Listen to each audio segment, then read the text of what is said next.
Hey guys, welcome back to Take a Leap. I'm James, and joining me today is Aaliyah Ebert. Hello, everyone. And Heidi Hansen. Hello. So today we're here to talk about another episode that came out in November 2024, Brandan Robertson. Aaliyah, what are your thoughts on Brandan Robertson? Why is it worth taking another look at his episode? Well, I love that he calls himself the TikTok pastor. I think it's really cool that we live in a day and age where things like TikTok exist, which maybe is a little bit backwards sounding. Usually, social media is not a great thing, but in this case, it's being used for good. And I think it's cool that Gen Z spends so much time on social media anyways, so there's people out here doing good things on social media, like spreading religion and positivity and faith and reconciling communities together. And it's all happening on TikTok. Yeah, exactly. At one point he says that he was on TikTok and he was going to do some dances, and he was like, you know what if I just talk about what I want to talk about? And he talks about religion, and look where he's at now, and it's pretty impressive. I also really like how he just chose to make a difference with the social media platform that he had, and he just has given people the opportunity to listen and talk more about God that they wouldn't, have had otherwise if he hadn't chosen to do that. And yeah. I just think it's really cool. And as we get into the episode, you'll hear some people talking about hate comments. Have you ever left a hate comment? I don't know if I ever have. There's a chance that I did as a 12-year-old or something. I don't know if I was on the internet at 12, but I might have been. But I've definitely seen a lot of hate comments, especially in the religious sphere. Mm-hmm. Anytime I see any sort of media online that's religious in any way, I open the comments and I see exactly what I expected, which is lots of people hating on religion, and it's a scary world out there. And he even mentions that it can be dangerous, and how people have put his information out there and made threats to him, and it's just kind of the cons that come with the pro of being religious online. I would say especially the queer community has it hard just always, but in religion specifically. And so there's a lot of comments that are left from both sides about the queer community in religion. And I've loved how he was able to reconcile being queer and faithful and not just choose one or the other and leave the other part of him behind. And so from a young age, he found religion to be very meaningful to him, and it was an important community, and so he stuck with it. And in being queer, he was able to help other queer people stick with their faith as well. Yeah, and he was able to, he was on both sides of the hate growing up and kind of reconciling that, and that gives him an extra level of empathy and an extra level of understanding that he can share now on this platform. And like we said, he's making a community, and it's a really beautiful thing. And so we hope you guys enjoy the episode, and we'll kick it over to Josh and Leah. Ba, ba, ba, ba, ba. Woo!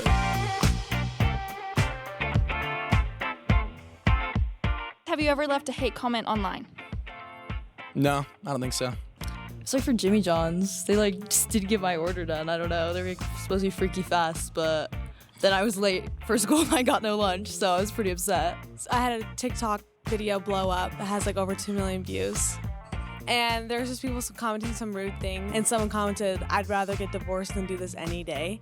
And I said, her name was Yannick. And I said, "Well, aren't you pleasant, Yannick?" So Club Penguin, right? This one time, a guy, he beat me in a sled race, and then he let me know, so I had to type something mean right back to him. I just called them stupid, and okay, they deserved it, in my opinion, Yeah. They weren't being very nice to other people. What do you think of people who leave hate comments? I think that there are people that feel like they can't share their comments in real life, and so they look for places online to be able to express their feelings, even if they're more negative than usual. Just spread the hate, Hello, welcome to the Take a Leap podcast. Take a Leap is a student-run podcast dedicated to highlighting the works of religious people. My name is Leah. And I'm Josh. And today we're super blessed to have Reverend Brandan Robertson. He's a noted author, activist, public theologian. He works at intersections of spirituality, sexuality, and social renewal. Brandan, thank you so much for coming on today. Yeah, thank you for joining us.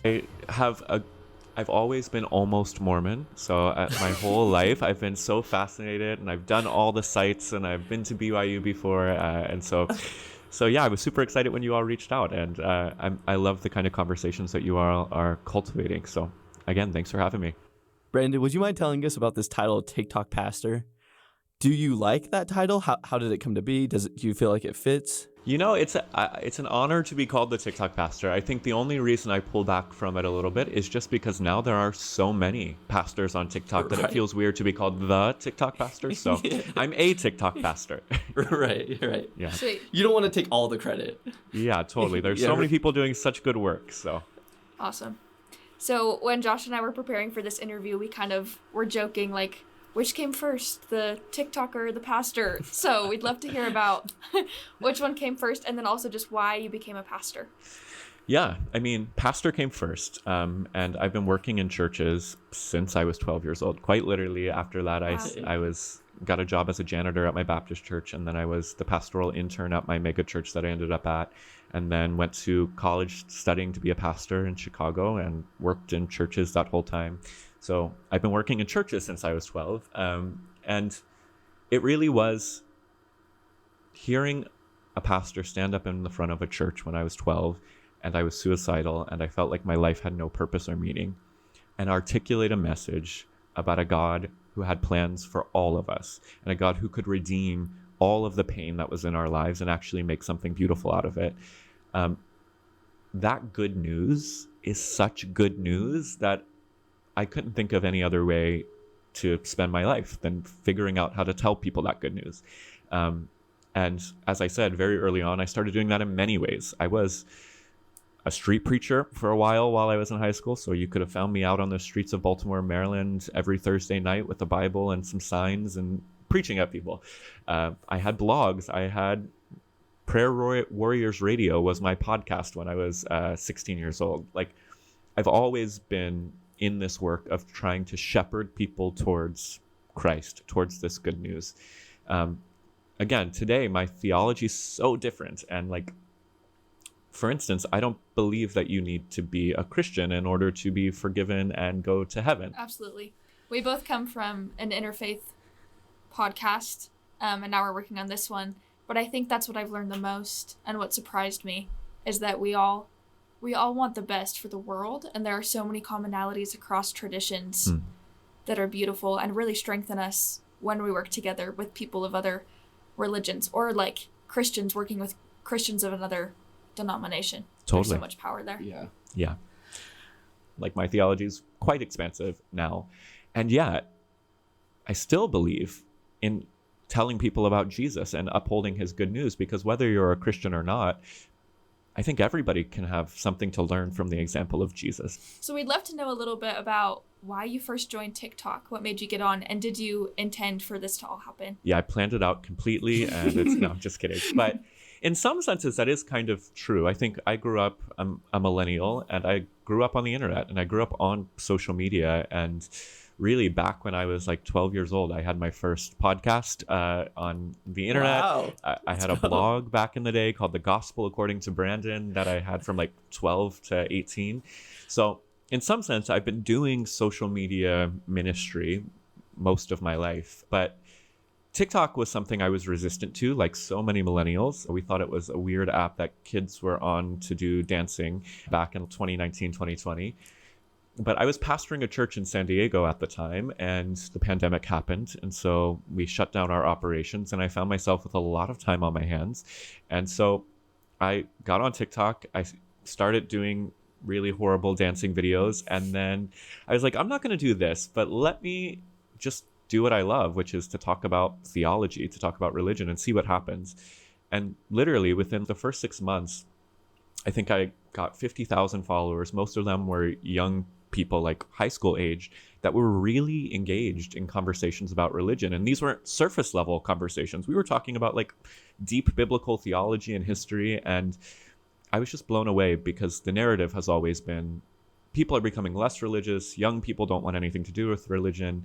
And now here I am 4 or 5 years later, and 220 something thousand followers later, and 5 million views, and thousands of conversations I've gotten to have with people all around the world about things that really matter, matters of spirituality, matters of justice. And of course, you mentioned a lot of my work has been around helping the LGBT community reconcile their faith and their sexuality. And that's more than I ever could have dreamed of. It's been a really incredible career change in some senses. Like, most of my ministry is now online, but I'm really grateful that I have this opportunity and this platform. Yeah, that's amazing. In our church, we have this thing called seminary, and I was a seminary teacher. I don't know if you're familiar with that. For like a year, I was a seminary teacher. And it's really interesting to me that young people are actually, like, they care a ton about religion and spirituality. And particularly the big questions I think that I got were like, oh, like, what about LGBTQ plus people? Like, what about this and this? I had a kid come up to me and he's like, well, I'm gay, but how does that fit with Jesus? I'm like, it totally does, you know? Yeah. So I think it's super important what you're doing. Yeah. Yeah. Well, thank you. And I think, honestly, I think it's something the LDS Church does well. I mean, I remember back in high school, there were two kids, me and one other kid who happened to be a member of the church. And we would get together after his seminary class early in the morning before school started, and we would literally sit in a piano practice room and talk about religion. Yeah. And so in my mind, I thought we were the only ones that were interested in talking about these things. But it seems, from where I sit, this next generation, Gen Z, is actually more spiritually hungry. And it makes sense because our world's on fire in a way that it wasn't even when I was in high school. And so, yeah, it's very important. Absolutely. So you've talked a little bit about your faith journey starting from a young age, sounds like 12, around there.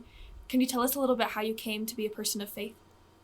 Totally. So, I mean, I grew up in a non-religious home in Maryland, but strangely, you can see kind of God working throughout my entire life because my family was poor, and yet somehow I ended up going to a Christian preschool. I don't know how they afforded it. I've never talked to them about it, but I was there. And I think at that very early age, having kind of a Christian foundation implanted in my mind was actually a really good thing. And I didn't realize that 12 years later, or however many years, 6 years later from preschool, I ended up going to church with my neighbors, and I had a major conversion experience. I experienced the love of God. I grew up in a very abusive household, alcoholic father, and so to go to church and learn about a heavenly Father who loved me more than my earthly father could, and to learn that God had a plan for my life and that it wasn't all meaningless like I had come to believe, that changed me and saved me from the brink of suicide as a young person. And within a couple of months of becoming a Christian in this Baptist church, I felt a distinct call from God to give my life to tell other people about this message. And so really from 12 years old to now I'm 32, I've been really devoted to sharing the good news of Jesus with as many people as I can. And of course, that my understanding of what that good news is has changed a lot, because also around 12 years old, I was hitting puberty, and I had the first moments where I realized that I was gay.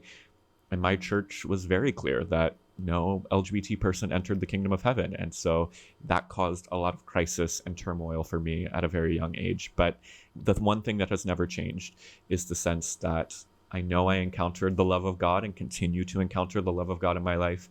And that message of good news, of great joy for all people that Jesus came to embody is what I want to share with the world. That's incredible. To me, it's kind of mind-boggling because at 12 years old, I think I was more concerned with Harry Potter than church at all. Or, you know, like, sure. Wow. It's like super impressive that you're like, oh yeah, like I'm going to join the church and go all in, and I'm going to have a blog, and I'm going to... Yeah. And I love that. I'm like, yeah, that's not me as a 12-year-old, but... It's okay. I mean, I was a bit of a nerd, and I needed a thing to be my thing. And so while it sounds noble because it's religion, I also just think I was a kind of a loner kid, and the church was a place that actually welcomed me and embraced me and said, even in all of your weirdness, you're welcome here. Do you feel like you're constantly receiving revelation from God in the sense like, okay, I should do TikTok now, and that's like a clear direction from God, or things like that? Like, how does that work for you? Yeah, for me, and I think it's probably similar in both of our traditions. Jesus in John chapter 3 speaks about the Spirit as a wind, and he says, no one knows from where it comes or where it goes. And then he has this beautiful line. He says, so it is with everyone born of the Spirit. And the way I've understood that in my journey is that the Spirit of God is unexpected and usually is pushing you in unexpected directions, shows up in unexpected places and among unexpected people. And so all of this journey, whether it's TikTok ministry or now I'm pastoring a church that's not part of my tradition. It's called a Reformed church, which is not my theology or background, but like God opened the door and said, be with this community. And now I'm with this incredible community. The Spirit, I think, is always guiding us on kind of a winding, not straight and narrow path, despite what a lot of Christian people believe. But I do sense there are times when I get on TikTok and there's just a palpable sense that the Spirit of God is moving. And to be honest, there are other times I get on TikTok, and anybody who follows me knows that sometimes I get involved in controversy and I say provocative things just because that's what happens when you're in that environment. And those probably aren't Spirit motivated moments. But I think the one thing I do love and I do think is a benefit of social media is that so many of us are living our lives on it, for better or for worse. And that allows people to see you authentically.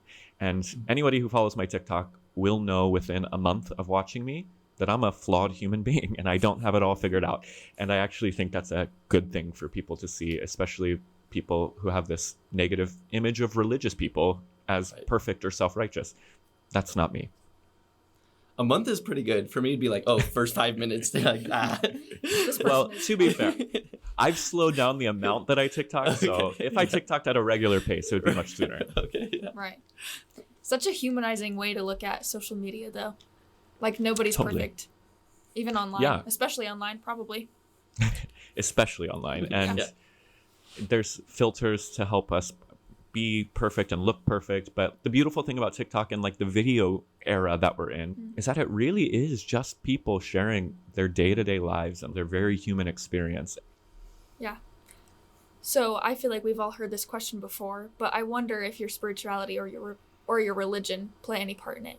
And that is, how do you deal with hate comments or negativity? Do you find that your spirituality kind of grounds you or helps you through those?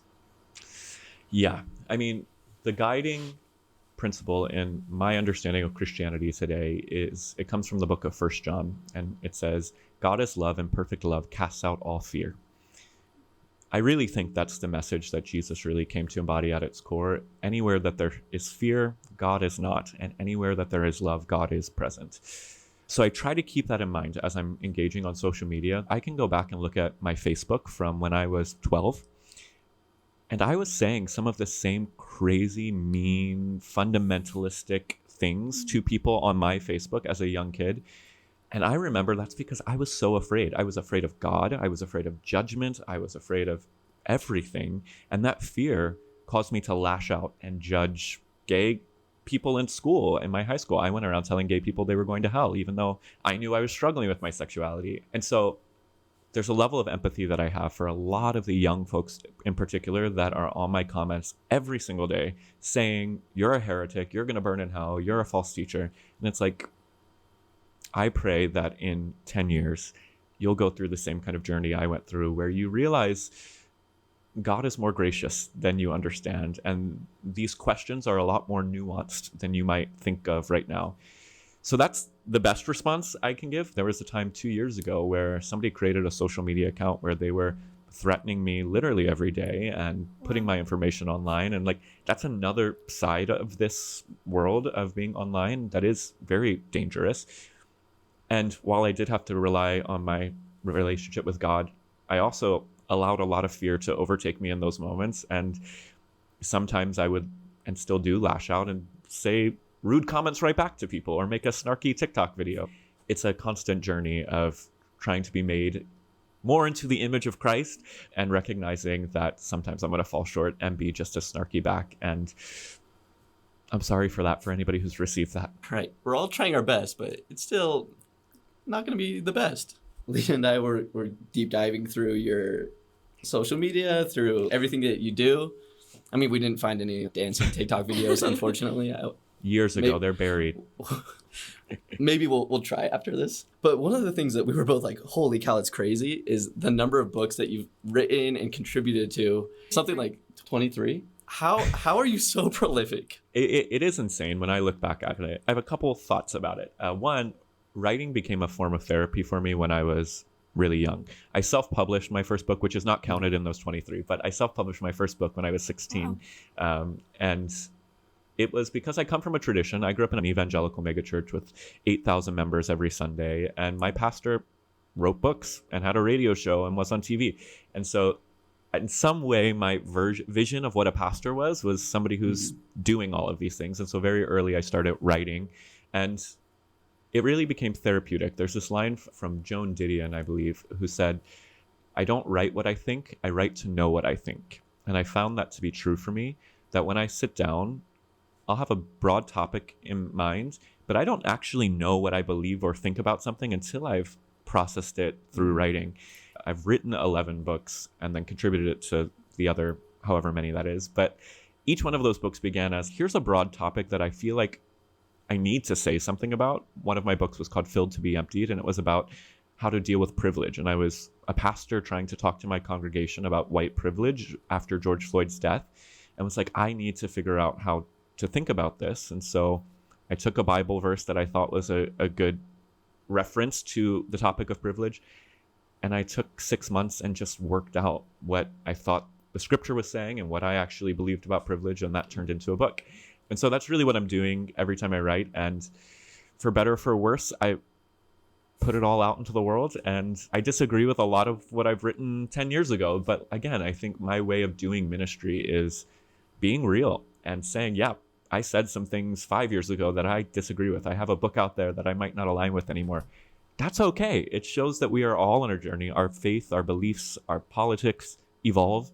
And I think people have been very gracious in my own career to be like, yeah, my own faith has evolved as well. I feel like it's clear that you're wanting to have religion go in a place where it's super inclusive and where everyone can feel that, look, God loves you no matter what. Yeah. What would you say is like the key to building a more inclusive religious community? Yeah.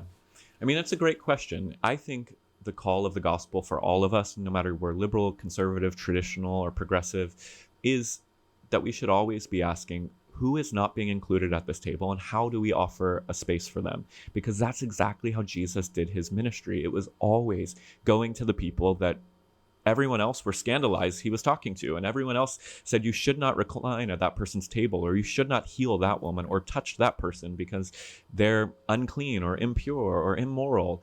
And that is the example Jesus left for us. And I am really encouraged that more and more people are leaning into that message in our day. Yeah, that you have to realize, oh, the greatest of these is love. Yeah, so absolutely. Lead with that. Yeah, I love that. Mm-hmm. And that you point people to Jesus as an example for go to the marginalized, go to people who are not feeling this love and love them. Yeah, and I love what pointing people to Jesus is it. Let him do the work of transforming. Let God do the work that only God can do. Yeah, we're not the example. Yeah, we just point you to him. Yes. Yeah, that's such an important message that you're sharing. So during that time when everything was happening, maybe in college or even in high school, if you told yourself then where you are now, do you think you would be surprised? Or do you think you'd be like, well, of course, I love making TikTok dances. Naturally, this is where my life went. Yeah, I mean, where I would be right now, if we could go back in time, 12-year-old Brandan or high school Brandan or college Brandan would be in my TikTok feed calling me a false teacher and a heretic. And I think we know deep down where our journeys are going to go at some subconscious level. And so even while I was afraid of people like me, I think all along in my journey, I had a sense that I was going to be different, that my faith journey was not going to align with the communities that I was a part of. And I think that's why God made me so curious, made me so unfaithful to one denomination of Christianity, and I explored them all. And it really has equipped me for this moment that we're in, where we live in this interconnected, globalized world, where this podcast is going to be viewed by people from all sorts of different backgrounds that just 10 years ago could not have been reached. And I think I just feel very grateful that I've been so curious, and that's not my own doing, it's kind of my wiring, and I knew all along that my faith journey was going to look different, even though I wouldn't have said that to you 10 years ago. Right. I love the honesty, though. Thank you so much. Yeah, thank you for asking. We don't want to keep you forever. Yeah. In the time that we were in this podcast, you probably could have written like 10 more books. I totally appreciate you coming on, though, and sharing what you have shared. Is there anything that you want to share that we haven't gotten to? Is there any question that we should have asked that we are not smart enough to ask? I think you all are brilliant, and I really appreciate you for cultivating these spaces. The thing that if people could walk away from this conversation with a lesson that I could impart is just that. We're living in a moment where there is so much to be afraid of, where we are told to fear each other, Democrat and Republican, Christian and non-Christian, gay person and straight person. But we are all children of God. We are all part of the same divine family. We are all at our core one. And if we can get back to that sense of oneness and recognize that we are not enemies, but that we are actually a part of the same family. And I think Jesus is the best model of somebody who did that very well. And so let's push against fear and embrace love. That's what I'm trying to do on TikTok. That's what I think we're all trying to do. And that's my hope for our future. Perfectly said.